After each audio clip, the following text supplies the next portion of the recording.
L'entretien des caniveaux, un problème qui se pose avec acuité dans la plupart des grandes artères de la capitale congolaise. Dans le souci de voir la population dans un environnement sain, la présidente de l'association Mouvement pour l'engagement, Mariam Semega, a remis le 14 mars à un échantillon des habitants de Poto dans le 3e arrondissement des casques, gants, lunettes, bottes et d'autres équipements pour leur permettre de se protéger lors des opérations de curage de caniveaux. J'ai constaté que lors des curages ou assainissements des caniveaux, les jeunes qui se portent volontaires de le faire ne sont pas assez bien équipés, ne sont pas assez bien protégés. Nous savons qu'il y a la norme ISO qui montre un peu comment est-ce qu'il faut être équipé, dans quelles conditions est-ce qu'on doit pouvoir travailler ou curer ces caniveaux.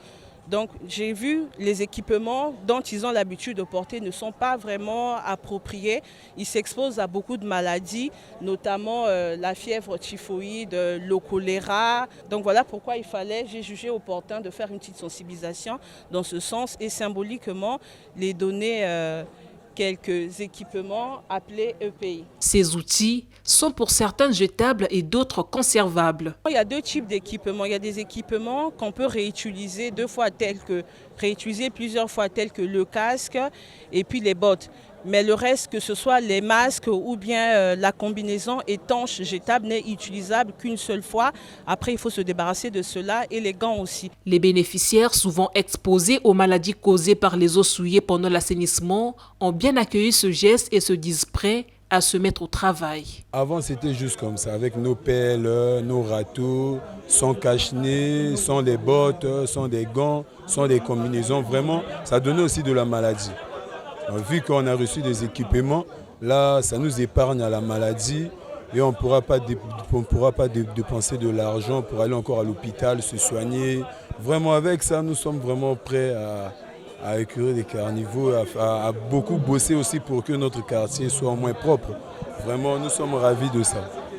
Même moi, je serais capable d'y aller, de faire. Parce que là, il y en a tout. On a tout ce qu'il faut pour travailler. Avant, c'était il faut rentrer. Il n'y a pas de bottes et tout. Vous rentrez dans les caniveaux, vous travaillez sans cache-nez, avec des pelles, des râteaux. Mais là, quand même, ça va avec cet équipement-là. Sincèrement, il faut être dans la joie. Il faut accepter ces genres d'initiatives. C'est vraiment louable. La présidente de l'association Mouvement pour l'engagement a aussi partagé à cette population quelques dispositions contenues dans la loi portant gestion durable de l'environnement en République du Congo, tout en les invitant à garder leurs parcelles et alentours toujours propres pour faire de Poto un arrondissement où il fait bon vivre.